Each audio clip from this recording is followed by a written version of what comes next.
А это центральная площадь Бухары, Раджастан и Цитадель Арк. Цитадель Арк знаменита своими пузатыми башнями. Сейчас здесь установлена большая новогодняя елка, но вовнутрь можно попасть только пройдя специальный полицейский контроль.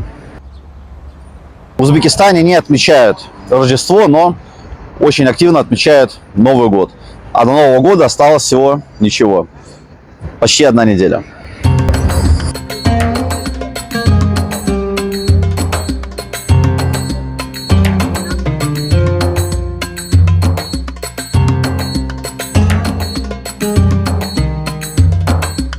Еще одно довольно интересное сооружение находится прямо... О, кто сюда пришел? О, вот он, вот он. Довольно интересное сооружение находится прямо напротив цитадели. Это какая-то башня. Я сейчас подойду и знаю, что это такое. Похоже на ресторан с обозрением. Какой красивый верблюд, а? Вот, скажу честно, в Марракеше верблюды не такие красивые были. Ну вот не такие. Какие-то были такие, ну что ли, обыкновенные, какие-то даже облезлые, а тут он какой красавец. Вот. Как он задирает голову. Прекрасный аттракцион для туристов. Человек по лестнице забирается на верблюда.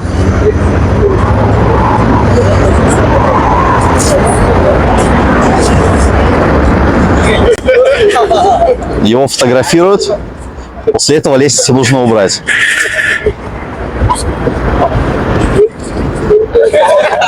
Фотография готова, прекрасно. Ну вот еще один кандидат сделать хорошую фотографию.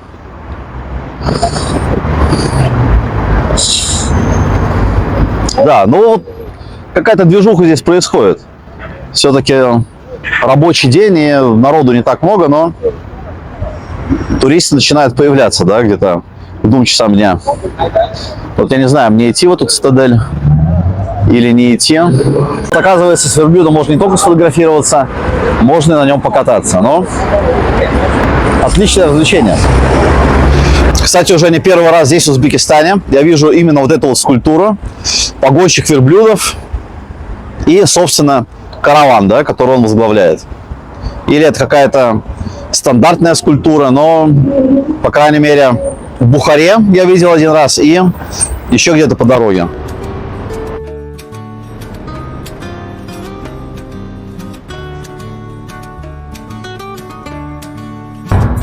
Но Деды Морозы поздравляют детей с наступающим Новым годом. Как видите, мусульманские традиции здесь прекрасно уживаются с отмечанием, с празднованием Нового года, гражданским праздником.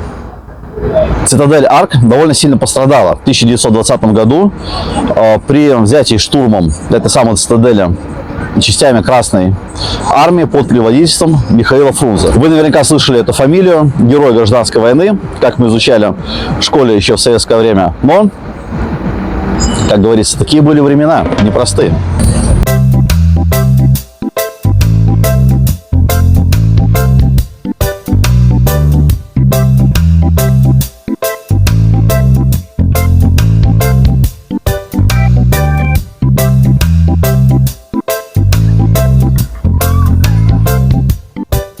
Еще одно историческое место, куда я очень и очень хотел попасть. Это местный Зиндан.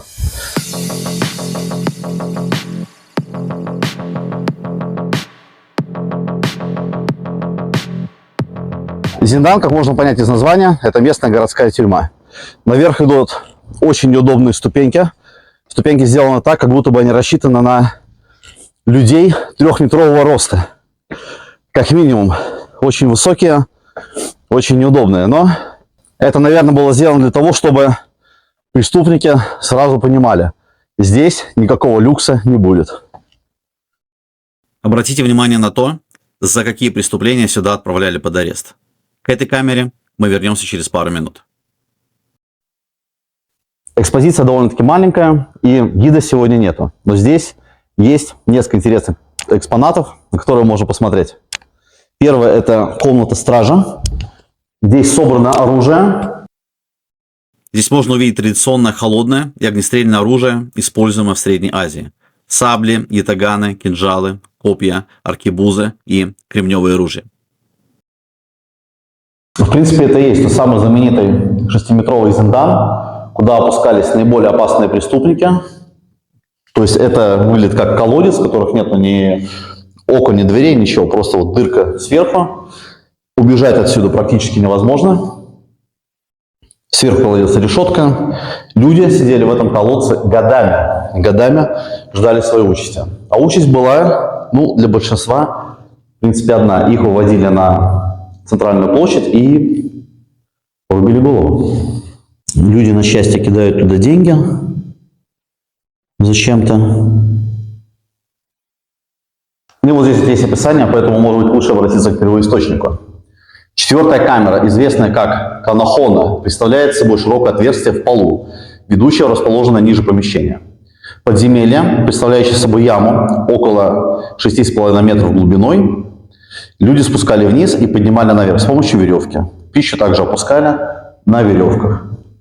То есть никто не хотел бы оказаться на месте вот тех самых людей, которые сидели здесь годами.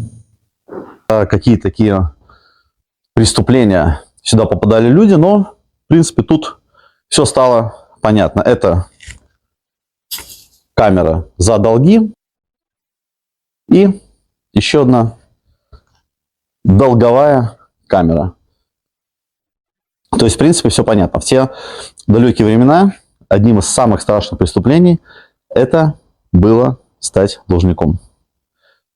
Мне кажется, особо ничего не изменилось. Давайте посмотрим, как должники проводили свой досуг. Зиндан был не столько местом исправления, сколько средством устрашения и давления. Узники спали на голой земле или на куске ткани, если он был. Вонь, грязь, насекомые, крысы – все это было обычным делом. Гигиенических условий практически не существовало. Заключенные могли быть должниками, преступниками, политическими противниками, либо просто подозреваемыми. Часто в одной яме сидели разные по статусу и вине люди, без разделения. Здесь также можно выйти в такой закрытый дворик, посидеть на солнышке. Очень приятная приятная теплота, потому что утром было очень холодно. Сейчас воздух прогрелся уже, наверное, до своих 12-14 градусов. Солнце светит очень ярко.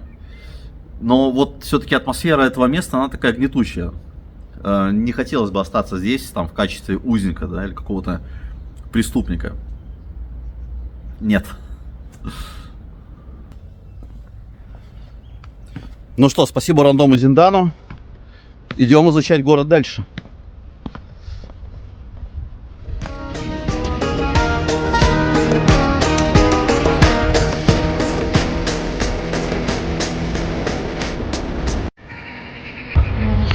Ну и разумеется, сердце Бухары – это мечеть Калян с ее знаменитым минаретом.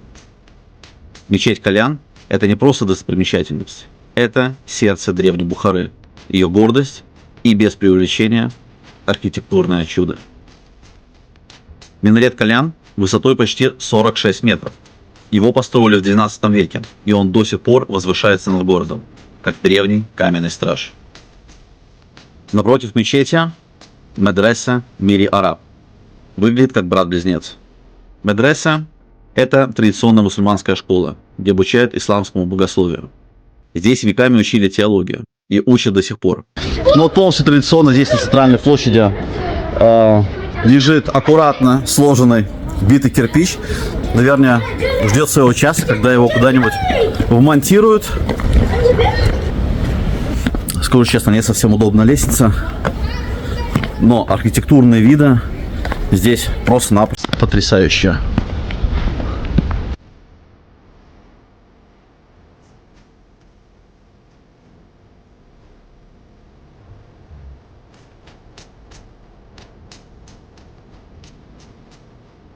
Вот уходишь на эту площадь такого узкого переулка и видишь вот эту вот всю красоту и думаешь: вау, вот как люди это могли сделать, как это было возможно.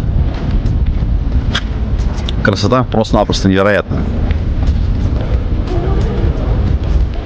Кстати, сам минарет довольно редко подвергался какой-либо реконструкции или ремонту. Его ремонтировали чуть ли не в первый и последний раз в советское время. Ну, это за что купил, зато продаю.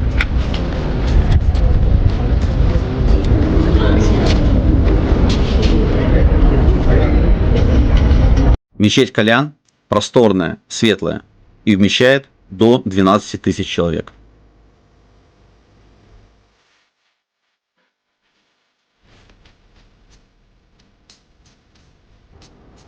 Во дворе мечети царит магическая атмосфера.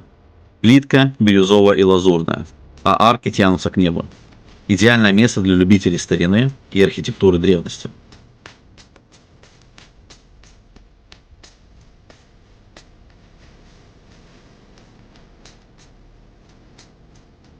И вот лайфхаки для путешественников. Обязательно загляните вовнутрь. Да, это стоит денег, но это стоит и вашего внимания. Приходите на закате. Золотой свет делает мечеть еще более величественнее.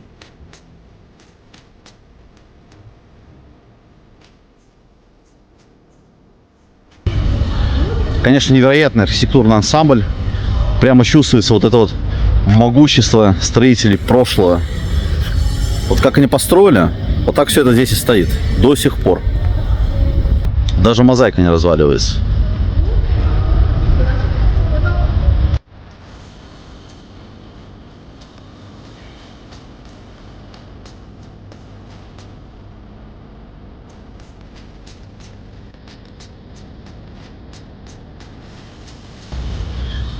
Если честно, мне раньше казалось, что в Узбекистане растут вечно зеленые деревья. Но это не совсем так.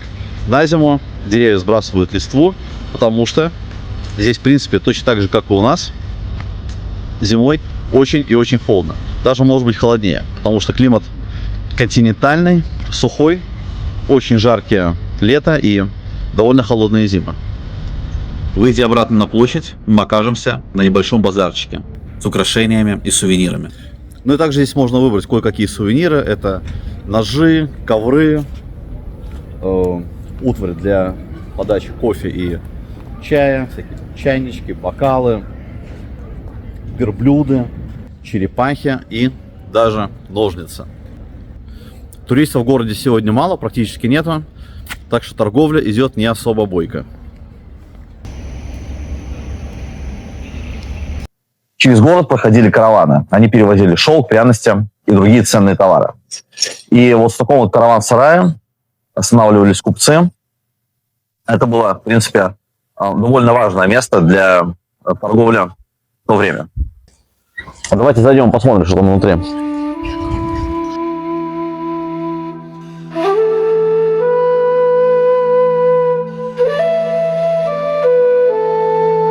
В принципе, вид довольно-таки традиционный для современных караван-сараев. Здесь ремесленники продают одежду, украшения, какие-то картины. Помещения, в которых раньше находились гостиничные номера, сейчас занимают ремесленные лавки. Подумай только, вот на таких вот телегах, я думаю, это называется арба, люди перевозили товары на тысячи километров, просто-напросто годами ехали из Европы в Азию и потом в Китай.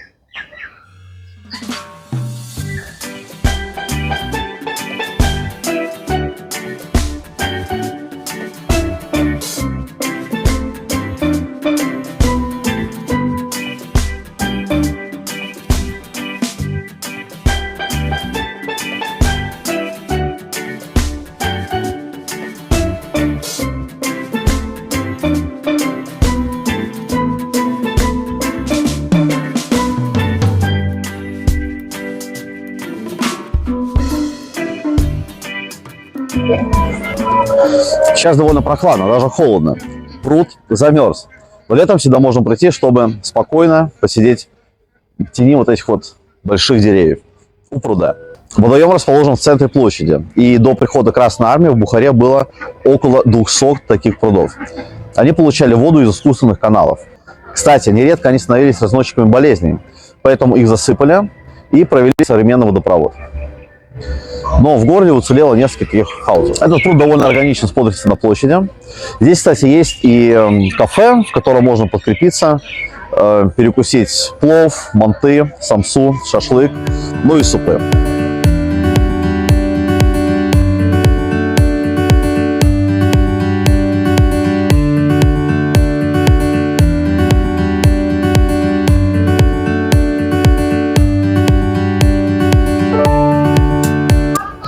В принципе, если вы запланировали всего лишь один день на осмотр Бухары, целого дня, ну, вам вполне хватит, чтобы посмотреть старый центр. Но лучше планируйте как минимум 2 дня, а то и 3, потому что вы сможете посмотреть намного-много больше. И обязательно познакомьтесь с каким-то местным гидом или, ну, человеком, который вам поможет посмотреть места, куда, ну, которые не очевидные, в которые вы просто так не попадете.